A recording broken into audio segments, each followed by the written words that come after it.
الحمد لله رب العالمين والعاقبة للمتقين ولا عدوان إلا على الظالمين وأشهد أن لا إله إلا الله رب العالمين وأشهد أن محمدا عبده ورسوله رحمة للعالمين.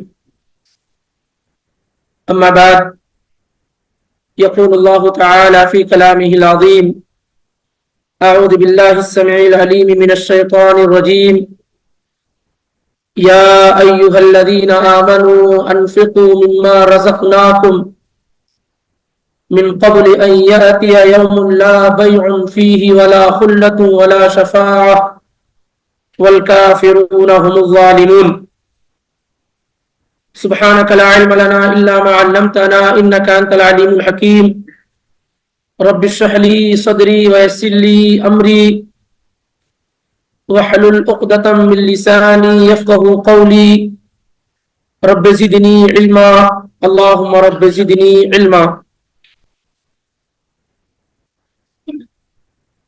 اللہ رب العالمین کی خاص توفیق سے، اس کے فضل سے ہم اور آپ سورہ بقرہ کا ایک بڑا حصہ ترجمہ اور اس کی مختصر تفسیر کے ساتھ سماعت کر چکے ہیں، سن چکے ہیں۔ اللہ تعالی ہمیں اور آپ کو علم و عمل کی دولت سے مالا مال فرمائے۔ آج جو آیت آپ کے سامنے پڑھی گئی ہے سورہ البقرہ کی آیت نمبر 258، اللہ تعالیٰ کا ارشاد ہے: یا ایھا الذین آمنوا، اے وہ لوگوں جو ایمان لائے ہو۔ ہاں یہاں پر تنبیہ کے لیے ہے، یعنی اے مومنوں، اے ایمان والے لوگوں۔ اس سے پہلے کئی مرتبہ یا ایھا الذین آمنوا سے ہم اور آپ گزر چکے ہیں، اور اس سلسلے میں عبداللہ بن مسعود رضی اللہ تعالیٰ عنہ کا یہ قول بھی بار بار آپ نے سنا کہ جب قرآن میں یا ایھا الذین آمنوا آ جائے تو فرعھا سمعک، تو تم اپنی توجہ، اپنا کان اس طرف لگا لو، کیونکہ اللہ تعالیٰ کوئی خیر ہے جس کا تمہیں حکم دینے جا رہا ہے، یا شر ہے جسے اللہ تمہیں روک رہا ہے۔ کیونکہ یا ایھا الذین آمنوا کا مطلب یہ کہ ہر آدمی اس میں مینشن کر دیا گیا جو ایمان کی دولت سے مالا مال۔ ہر آدمی اپنے آپ کو دیکھے کہ کیا اس نے کلمہ پڑھ رکھا ہے۔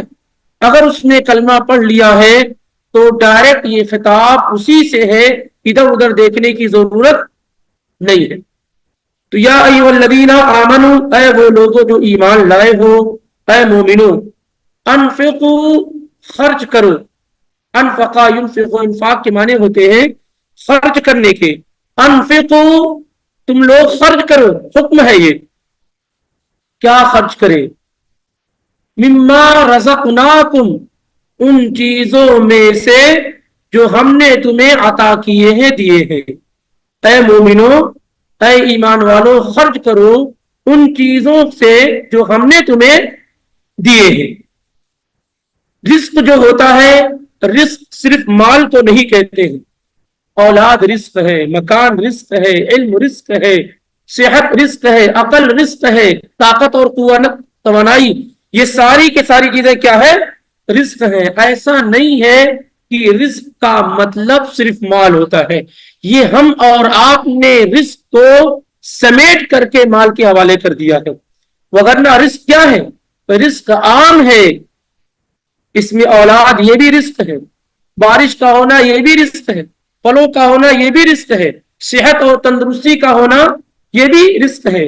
اس لیے یہاں پر آپ صرف یہ نہ سمجھیں کہ مال خرچ کرنے کو صرف کہا جا رہا ہے، بلکہ اس کے علاوہ ہر چیز جو ہم نے تمہیں عطا کی ہے، تمہیں طاقت دی ہے تو لوگوں کو فائدہ پہنچاؤ، ہم نے تمہیں علم دیا ہے تو لوگوں کو فائدہ پہنچاؤ، خرچ کرو، خرچ کرو۔ جیسے مال کا خرچ کرنا لوگوں کو عطا کرنا ہے، ایسے اللہ نے جو آپ کو سکھلایا ہے وہ دوسروں کو سکھلائے۔ اس لیے مومن آدمی کسی بھی صورت میں بخیل نہیں ہوتا ہے، وہ جواد ہوتا ہے بعلم ہی، بے رزق ہی، اور اسی طریقے سے ببدن ہی۔ مومن آدمی بخیل نہیں ہوتا، مومن جواد ہوتا ہے، سخی ہوتا ہے، اپنے مال کے اعتبار سے بھی، اپنی طاقت کے اعتبار سے بھی، اپنے شہرت اور منصب کے اعتبار سے بھی، اپنے علم کے اعتبار سے بھی، یعنی جو کچھ اللہ نے اسے دیا ہے وہ اسے اللہ کے بندوں پر خرچ کرتا ہے۔ تو علم بھی خرچ کیا جاتا ہے، ایسا نہیں کہ آدمی سیکھ کر کے بیٹھا رہے لوگوں کو نہ پہنچائے۔ ایسے ہی اللہ تعالیٰ نے جسم میں طاقت اور قوت دی تو آپ اس کا استعمال کریں، دوسروں کو فائدہ پہنچائیں۔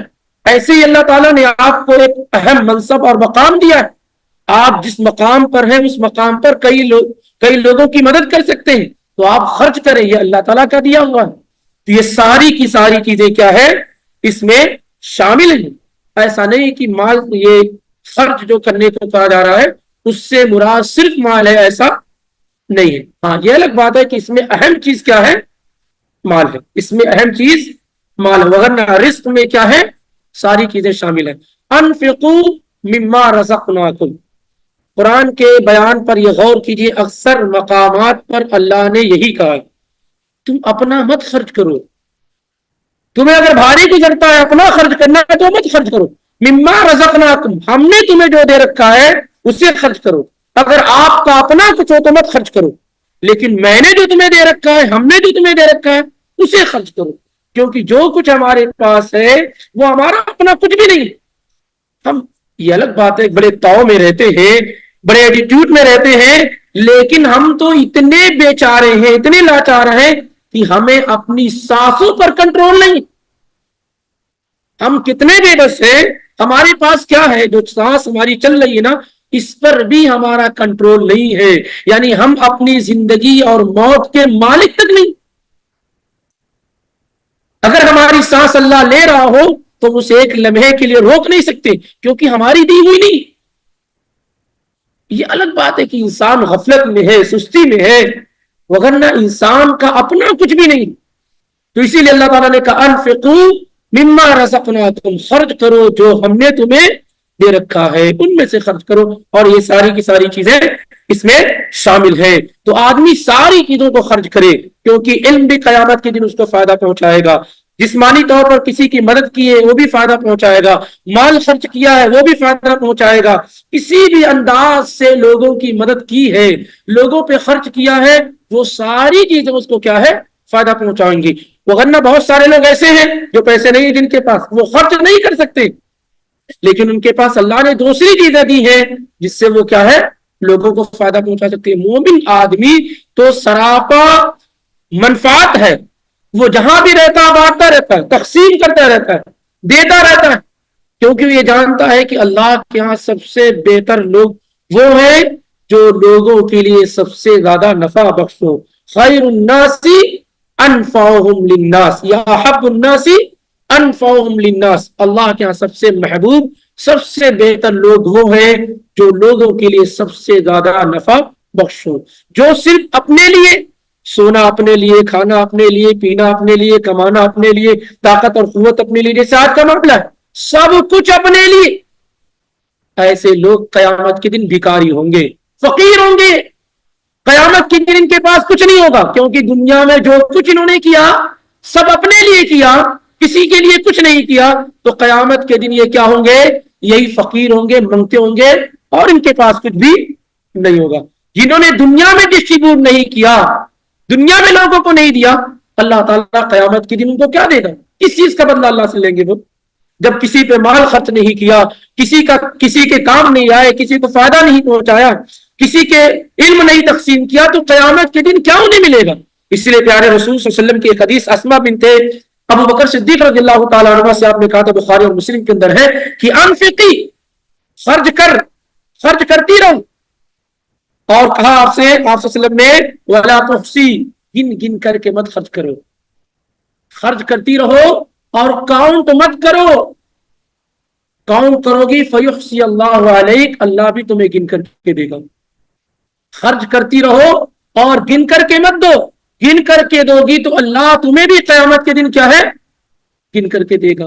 اس لیے آدمی خرچ کرنے میں کیا ہونا چاہیے، بے دریغ ہونا چاہیے۔ جب اللہ کی راہ میں خرچ کرنے کی بات آئے تو اس کو حساب نہیں کرنا چاہیے، فلاں کو اتنا دیا تھا، فلاں کو اتنا دیا، تم کو اتنا دیا، اس کو اتنا خرچ کیا۔ ان تمام چیزوں سے انسان کو کیا ہے، بچنا چاہیے، اس کا کوئی حساب نہیں رکھنا چاہیے، کیونکہ حساب کس سے لینا ہے؟ اس کا اجر اور معاوضہ ہمیں اللہ رب العالمین سے کیا ہے؟ چاہیے ہوتا ہے۔ اور اسی طریقے سے اللہ تعالیٰ نے کیا کہا؟ خرچ کرو جو ہم نے تمہیں دے رکھا ہے۔ ٹائم بہت لمیٹڈ ہے، ایسا نہیں کہ آزاد ہو جب چاہو خرچ کرو، ابھی تو 50 ایئرس کا ہوں 60 میں خرچ کر لوں گا، 60 کا ہوں 70 میں خرچ کر لوں گا، نہیں، کہا من قبل ان یاتی یوم، اس سے پہلے کہ وہ دن آ جائے، لا ينفع فیہ لا بیع، من قبل ان یاتی، اس سے پہلے کہ آ جائے، یوم، وہ دن، لا بیع فیہ ولا خلۃ ولا شفاعہ، جس دن میں نہ بیع و شرا ہوگی، خرید و فروخت ہوگی، یعنی اپنے آپ کو بچانے کے لیے کچھ دے کر کے بچ نہیں پاؤ گے، ولا خلۃ، اور نہ ہی کوئی یاری ہوگی، کوئی دوستی ہوگی، ولا شفاعت، اور نہ ہی کوئی سفارش ہوگی۔ خرچ کرو اس سے پہلے کہ وہ دن آ جائے جس میں خرید و فروخت، دوستی، یاری اور سفارش کچھ بھی فائدہ نہ پہنچائے۔ اب ظاہر ہے قیامت کا دن تو بہت دور ہے، قیامت کا دن بہت دور ہے، لیکن ہر آدمی جب مر گیا تو اس پر قیامت کیا ہے؟ قائم ہو گئی۔ اسی لیے اللہ تعالیٰ نے سورہ المنافقون میں کہا وَأَنفِقُوا مِمَّا رَزَقْنَاكُم مِّن قَبْلِ أَن يَأْتِيَ أَحَدَكُمُ الْمَوْتُ فَيَقُولَ رَبِّ لَوْلَا أَخَّرْتَنِي إِلَىٰ أَجَلٍ قَرِيبٍ فَأَصَّدَّقَ وَأَكُن مِّنَ الصَّالِحِينَ۔ اس خرچ کرو اس سے پہلے کہ تم میں کسی کے پاس موت کا فرشتہ آئے اور وہ یہ کہے کہ اے میرے رب مجھے تھوڑا موقع دے دے تاکہ میں اپنے مال کو صدقہ کر دوں اور نیک اور صالح لوگوں میں سے ہو جاؤں۔ اس لیے خرچ کس وقت کیا جائے؟ جب آدمی بالکل ہٹا کٹا ہو، مضبوط ہو، طاقت والا ہو، پیسے کا ضرورت مند ہو، پیسے کی محبت ہو، وغیرہ وغیرہ، کیونکہ ایک وقت وہ آتا ہے جس میں انسان کو پیسے کی لالچ نہیں رہ جاتی۔ اگر آپ بیڈ پر بستر پر چلے گئے، ایک عمر آپ کی ہو گئی تو آپ کو اپنی جسم اور آپ کی صحت کی فکر ہوتی، پیسوں کی فکر نہیں۔ جیسے یہ بچے چھوٹے چھوٹے بچے نئے چھوٹے دیکھ رہے ہیں نا، ان کو کیا معلوم؟ ان کو پیسوں کی فکر نہیں، ان کو پیسوں کی فکر نہیں ہے۔ جب بڑے ہوں گے ہم اور آپ کی طرح ہوں گے تو پیسوں کی فکر، اس کی لالچ، اس کی تما ہوگی۔ پھر عمر کے اندر ایک مرحلہ ایسا آتا ہے جب اسے مال کی فکر، مال کی تڑپ اور لگن کیا ہے؟ کم ہو جاتی ہے۔ یا اسی طریقے سے ہوتا ہے جب انسان بیچارہ ہو جاتا ہے، اب اس کے پاس ہمت اور طاقت نہیں ہوتی ہے۔ تو آپ صلی اللہ علیہ وسلم کے پاس ایک صحابی آئے اور انہوں نے پوچھا الصدقۃ اعظم اجرا، اے اللہ کے پیغمبر کون سا صدقہ اجر کے اعتبار سے زیادہ اہم ہے، زیادہ بڑا ہے؟ یعنی آدمی جب صدقہ کرتا ہے تو ظاہر ہے ہر وقت ایک جیسا اجر و ثواب نہیں ملتا۔ کبھی کسی نے آپ سے کچھ طلب کیا یا کوئی ضرورت مند نظر آیا اور ان پیسوں کی آپ کو بھی ضرورت تھی، لیکن آپ نے اپنی ضرورت کوئی قربانی دے کر کے اس کو دے دیا، دوسری مرتبہ آپ نے دیا، آپ کے پاس تھا بھی اور آپ نے دے بھی دیا، ظاہر اب دونوں اجر کے اعتبار سے برابر نہیں ہو سکتے۔ اس کنڈیشن میں دیا گیا ہے اس کا کیا ہے؟ اعتبار کیا ہے؟ ہوتا ہے۔ تو اللہ کے نبی علیہ الصلوۃ والسلام سے انہوں نے پوچھا کہ کون سا صدقہ اجر کے اعتبار سے زیادہ بڑا ہوا ہے؟ تو آپ نے فرمایا انت تصدق وانت صحیح شحیح، تم صدقہ کرو اس سال میں کہ تم صحت مند ہو اور بخیل ہو، یعنی پیسوں کی لالچ ہو، وتخشى الفقر، اور تم ایک طرف فقیری سے ڈر رہے ہو، وتأمل الغنى، اور مالداری کی امید اور آس لگائے ہوئے ہو، یعنی فقیری کا ڈر ہو اور مالداری کی کیا ہے؟ بننے کی تمنا بھی۔ اور کیا کہا آپ نے؟ ولا تمهلوا حتى اذا بلغت الحلقوم، اور دیکھو اتنا ڈیلے مت کرو خرچ کرنے میں کہ یہاں تک کہ موت کہاں تک آ جائے؟ حلق تک آ جائے، اور اس کے بعد تم کہنے لگو قلت لفلان کذا، پھر اس وقت یہ فلاں کے لیے ہے، یہ فلاں کے لیے، فلاں کے لیے ہے۔ اس حد تک کیا ڈیلے اور لیٹ نہ کرو۔ اور اسی طریقے سے ایک روایت سنن ابن ماجہ میں آئی ہوئی ہے، وہ اس سے زیادہ واضح ہے، بصر بن جحاش رضی اللہ تعالیٰ عنہ سے، کہ نبی علیہ الصلوۃ والسلام نے تھوکا اپنے کف پر، ہتھیلی پہ آپ نے تھوکا، اور تھوکنے کے بعد آپ نے یہ انگلی یہاں رکھی، اور آپ صلی اللہ علیہ وسلم نے کہا کہ کیا تم اللہ تعالیٰ کہتا ہے کہ کیا ابن آدم مجھے عاجز سمجھتا ہے، یعنی مجھے کمزور سمجھتا ہے، حالانکہ میں نے اسے اسی طرح کے پانی سے پیدا کیا ہے. آدم کی اولاد مجھ سے کیوں غافل ہے، مجھ سے بے خبر کیوں، مجھے کمزور کیوں سمجھتی ہے، حالانکہ میں نے اسے اسی جیسے پانی سے کیا ہے پیدا کیا. اور جب سانس پہنچ جاتی ہے کہاں، حلقوم تک، حلق تک، تو کہتا ہے کہ اتصدق، میں اب صدقہ کرنا چاہتا ہوں. جب موت کو دیکھ لیتا ہے تو کہتا ہے کہ اب میں صدقہ کرنا چاہتا ہوں. وَأَنَّا أَوَانُ الصَّدَقَةِ، نبی صلی اللہ علیہ وسلم نے کہا اب صدقہ کرنے کا وقت کہاں رہا، اب صدقہ کرنے کا وقت کہاں رہا. اس وجہ سے ایسی حالت میں صدقہ کرنا کہ آدمی صحت مند ہو، مال کی ضرورت ہو، مالدار بننے کی ہوڑ لگی ہو، ایسے موقع پر اگر خرچ کر رہا ہو تو یہ زیادہ اجر و ثواب والا عمل ہے. بہرحال اللہ کے نبی علیہ الصلوۃ والسلام نے آگے باقاعدہ طور سے پورے ایک صفحے سے زیادہ جو ہے ایک صفحہ آ رہا ہے جس میں صدقے کا ذکر ہے. انشاءاللہ وہاں پر تفصیل آپ کے سامنے ذکر کی جائے گی. تو اللہ تعالیٰ نے کہا کہ خرچ کرو ان چیزوں میں سے جو ہم نے تمہیں دے رکھی ہیں، اس سے پہلے کہ وہ دن آ جائے جس میں بیع و شرع نہ ہو اور نہ ہی کوئی دوستی اور یاری. یہ بھی ایک بڑا معاملہ ہے کہ دنیا کے اندر تو آپ پریشان ہوتے ہیں تو کوئی دوست آپ کو بلا لیتا ہے، کوئی آپ کی مدد کر دیتا ہے، کوئی آپ کا سہارا بن جاتا ہے، جاب لیس ہے تو کوئی جاب لگا دیتا ہے. بہت سارے لوگ ہوتے ہیں جو ایک دوسرے کے تعاون سے کیا ہے چلتے رہتے ہیں، لیکن قیامت کے دن کوئی جگری یاری بھی کیا ہے کام نہیں. خلا یہ آخری درجہ ہے محبت کا، مودت کا، دوستی کا. یعنی کتنی بھی لمبی اور گہری دوستی کیوں نہ ہو، قیامت کے دن کیا ہے وہ کام نہیں آئے گی. یہاں پر کوئی جگری دوست ہوتا ہے تو آپ کی بہت کام آ جاتا ہے، تو آپ نے کہا کہ دیکھو وہ بھی کام نہیں آئیں گے. الاخلاء یومئذ بعضهم لبعض عدو الا المتقین، بلکہ ساری یاریاں اور دوستیاں دشمنی میں بدل جائیں گی. یہ جتنے لوگ دنیا کے اندر ہیں دیکھتے ہوں گے، ایک ساتھ ہیں، اٹھتے ہیں، بیٹھتے ہیں، کھاتے ہیں، پیتے ہیں، کمپنی میں جاتے ہیں، آفس میں جاتے ہیں، بلڈنگ میں رہتے ہیں، دسترخوان پہ اکٹھا ہوتے ہیں. یقین جانیے یہ سارے لوگ آپس میں دشمن ہوں گے اگر یہ دوستی کا معیار تقوی نہ ہو، اللہ کا دین نہ ہو. یہ سب آپس میں کیا ہے دشمن ہو جائیں گے. قرآن بیان کرتا ہے الاخلاء یومئذ بعضهم لبعض عدو الا المتقین، سوائے متقیوں کے ساری دوستی کیا ہے، ایسا نہیں کہ فائدہ نہیں پہنچائے گی، دوستی دشمنی میں بدل جائے گی، ڈائیورٹ ہو جائے گی. ایک تو یہ ہے کہ بھائی چلو تم ہماری مدد نہیں کر رہے ہو، بات سمجھ میں آ رہی، لیکن وہ دوستیاں دشمنی میں بدل جائیں گی. کس طریقے سے بدلیں گی؟ ارے بھائی ساتھ میں رہتے تھے، بتایا کیوں نہیں؟ کہے ہوتے تو میں بھی نماز پڑھنے چلا گیا ہوتا، درس ہو رہا تھا مجھے لے کر جانا چاہیے تھا. اس طریقے سے آج تم کہے ہوتے تو میں بیٹھا ہوا ہوتا، میرے اعمال کے اندر اضافہ ہو گیا ہوتا. اس طریقے سے جیسے آدمی دوسری طرف کھینچ کر کے لے جاتا ہے، لیکن نیکیوں میں آدمی حیا آتی ہے. کسی کو کہیں بھی لے جانا ہو کوئی مسئلہ نہیں ہے، لیکن دین سے قریب کرنے والے اعمال کی طرف لوگ کیا ہے بالکل غفلت میں ہوتے. کوئی کہیں اگر ریسٹورینٹ کھل گیا تو ہر آدمی بتاتا وہاں کا کھانا بہت بہترین، لیکن یہ مجال نہیں ہے کہ بتائیں کہ فلاں جگہ درس ہو رہا ہے، تفسیر ہو رہی ہے، وہاں بیٹھے، وہاں جالیات میں، وہاں وغیرہ. اس کی طرف کیا ہے فکر نہیں، اس طرف رہنمائی کرنے والا کوئی نہیں. اسی لیے آپ کے حقیقی خیر خواہ دنیا کے اندر بہت کم ہے. میں تو یہ بھی کہتا ہوں کہ یہ جو بچے ہیں، ماں باپ ہیں، یہ سب بھی آپس میں دشمن ہیں. یہ سب پورے ٹائم ٹیبل سے اپنے بیوی بچوں کو لے کے گھمانے جاتے ہیں، پورے ٹائم ٹیبل سے پورا پلان پری پلان رہتا ہے، لیکن یہ اپنی اولادوں کو، اپنی بیویوں کو دین نہیں سکھاتے.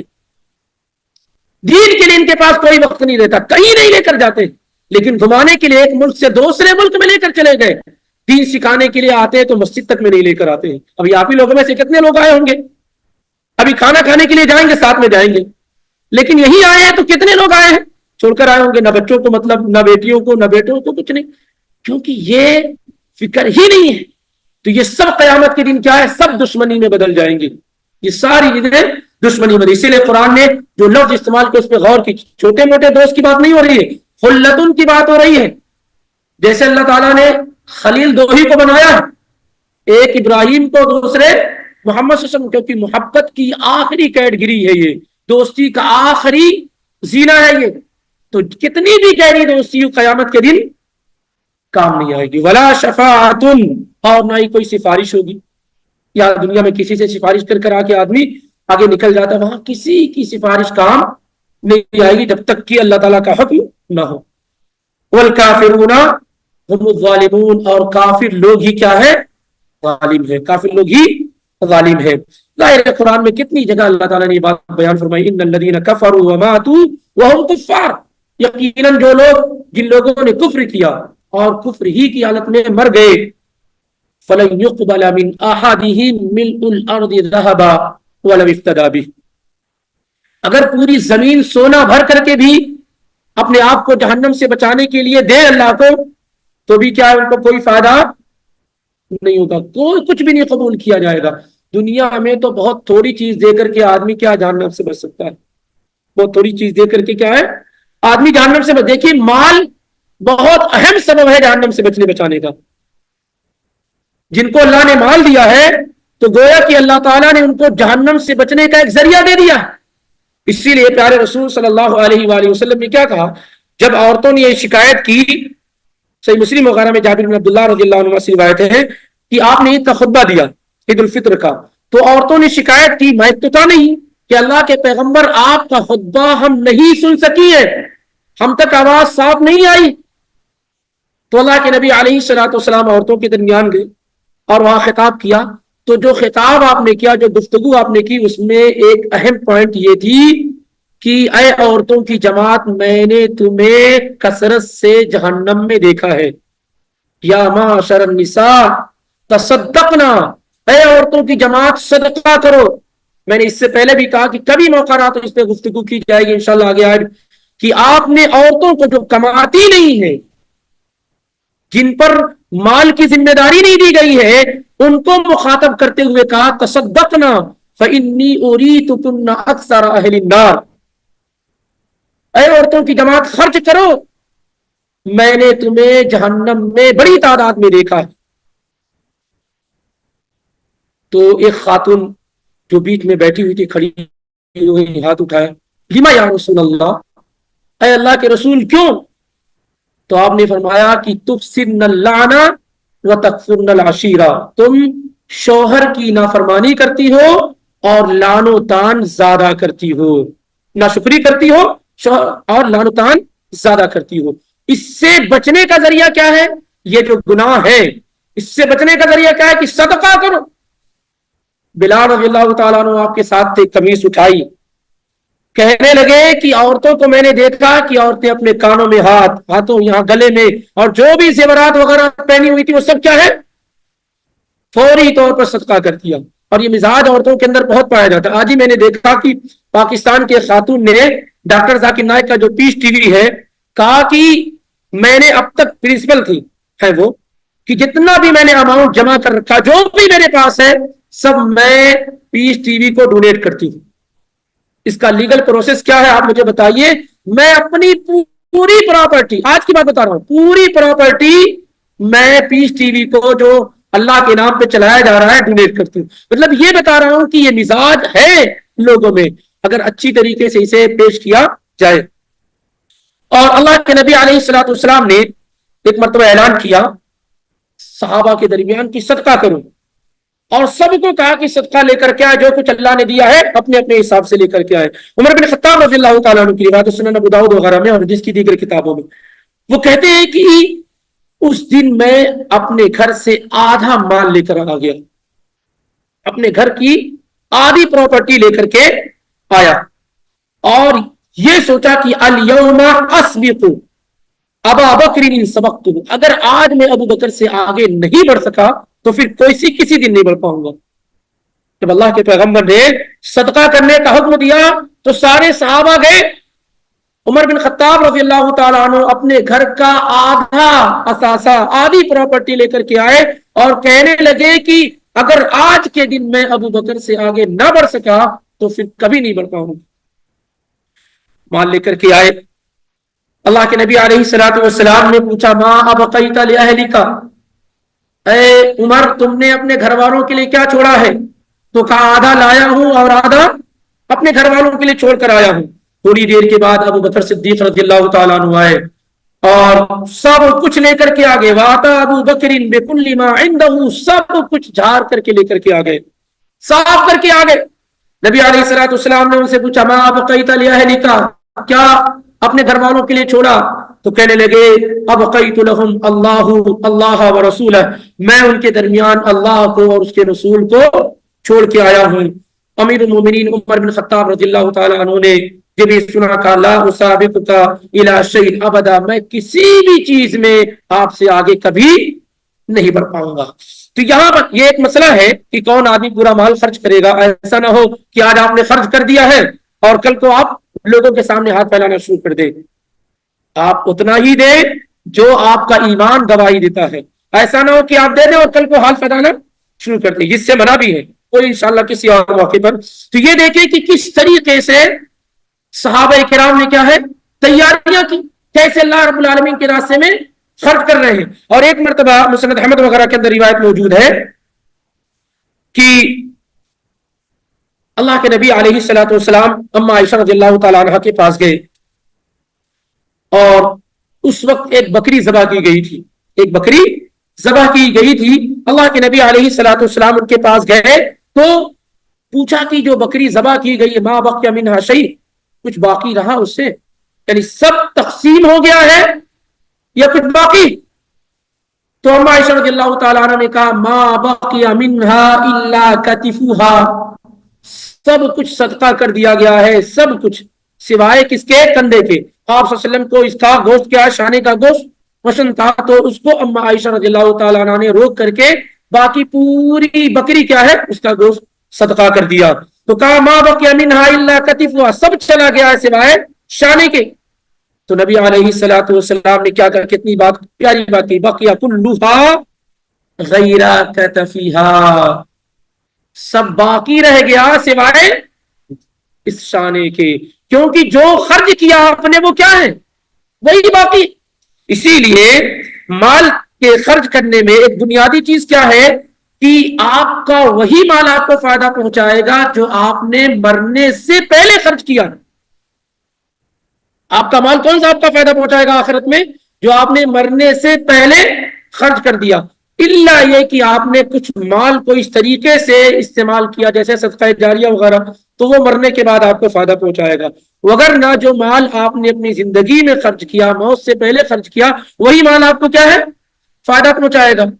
اور باقی جو آپ نے چھوڑ دیا اپنی اولادوں کے لیے, اپنے گھر والوں کے لیے, وہ تو لڑ بھڑ کر کے اور کھا پی کر کے ختم ہو جاتا ہے. اسی لیے اس بات کی طرف توجہ ہونی چاہیے کہ آدمی اتنا نہ مال اکٹھا کر لے کہ اولاد کے لیے فتنہ بن جائے, اتنا رکھ لے کہ جس سے وہ روڈ پر نہ آئے, لوگوں کے سامنے ہاتھ پھیلانے کی ضرورت نہ ہو. باقی مال کا صحیح استعمال کرنے کی کیا ہے اسے فکر کرنی چاہیے. وگرنہ اس دنیا کے اندر مال سے کس کا پیٹ بھرنے والا ہے؟ مال سے کسی کا پیٹ بھرنے والا نہیں ہے. اس لیے ضرورت کے بعد مال کا صحیح استعمال کرنے کی انسان کو فکر کرنی چاہیے. اس آیت سے جو اہم چیزیں ہمیں معلوم ہوتی ہیں ان میں سے ایک چیز یہ ہے کہ ایمان کا تقاضا یہ ہے کہ آدمی اللہ کی راہ میں خرچ کرے, کیونکہ اللہ تعالیٰ نے کیا کہا, یا ایھا الذین آمنوا انفقوا مما رزقناکم, خرچ کرو مومنو جو ہم نے تمہیں دے رکھا ہے. تو ایمان کا تقاضا یہ ہے کہ آدمی کیا ہے خرچ کرے. اور بخیلی یہ ایمان کے اندر نقص اور کمی کی دلیل ہے. مومن آدمی بخیل نہیں ہوتا, وہ اپنے ہاتھ کو سمیٹے ہوئے نہیں ہوتا, وہ روک روک کر کے مال کو رکھنے والا نہیں ہوتا, بلکہ مال کو خرچ کرنے والا ہوتا ہے. تو بخیلی یہ ایمان کی صفات کے کیا ہے خلاف ہے. اسی طریقے سے اس بات کا کی طرف اشارہ ملتا ہے اس آیت کے اندر کہ انسان جو کچھ روزی حاصل کر رہا ہے یہ صرف اس کی محنت کا نتیجہ نہیں. اسی لیے ایسا نہیں آپ میں سے کہ جو آدمی جتنا چاہے کما لے, ہے ایسا؟ کیونکہ مال جو آتا ہے یہ مجرد آپ کی کمائی نہیں, آپ کی ارننگ نہیں, یہ ایک سبب ہے مال کے آنے کا. مسبب جو ہے وہ اللہ رب العالمین, دینے والا کون ہے؟ اللہ رب العالمین. مال کمانا یہ ایک سبب ہے, اسی لیے کسی انسان کو مال آ جائے تو یہ نہیں سوچنا چاہیے کہ میری کمائی ہے، میری محنت ہے، میرا علم ہے، میرا تجربہ ہے، میرا ایکسپیرینس ہے، یہ نہیں سوچنا چاہیے، بلکہ یہ محض ایک سبب اور ذریعہ ہے۔ اصل مال دینے والا کون ہے؟ اللہ رب العالمین ہے۔ اسی لیے پچھلے دنوں میں ذکر کیا گیا تھا قارون کے بارے میں، قال انما اوتیتہ علی علم عندی، کہ یہ مال، یہ سب کچھ مجھے اپنے علم اور ٹیلنٹ کی بنیاد پر دیا گیا۔ تو اللہ تعالیٰ کو یہ بات بڑی ناگوار گزری اور اللہ نے انجام یہ دیا کہ اس کو بھی اور اس کے خزانے کو سب کو زمین میں دھسا دیا۔ اسی طریقے سے یہ بات بھی معلوم ہوتی ہے کہ ایک دن ایسا آنے والا ہے جس دن انسان کے پاس کوئی چانس اور امکان نہیں ہوگا کہ وہ کسی بھی طریقے سے اپنے آپ کو بچا لے، کہ وہاں مال دے کر کے یا دوستی اور یاری کے ذریعے سے یا سفارش کے ذریعے سے۔ تو ایک دن انسان پر ایسا آنے والا ہے جس دن اسے کوئی چیز فائدہ پہنچانے والی نہیں ہے، جو دنیا میں اسے بہت زیادہ فائدہ پہنچا رہی ہے۔ اسی طریقے سے کافروں کی کوئی شفاعت نہیں ہے، والکافرون هم الظالمون، کافی لوگوں کی کوئی شفاعت نہیں ہے۔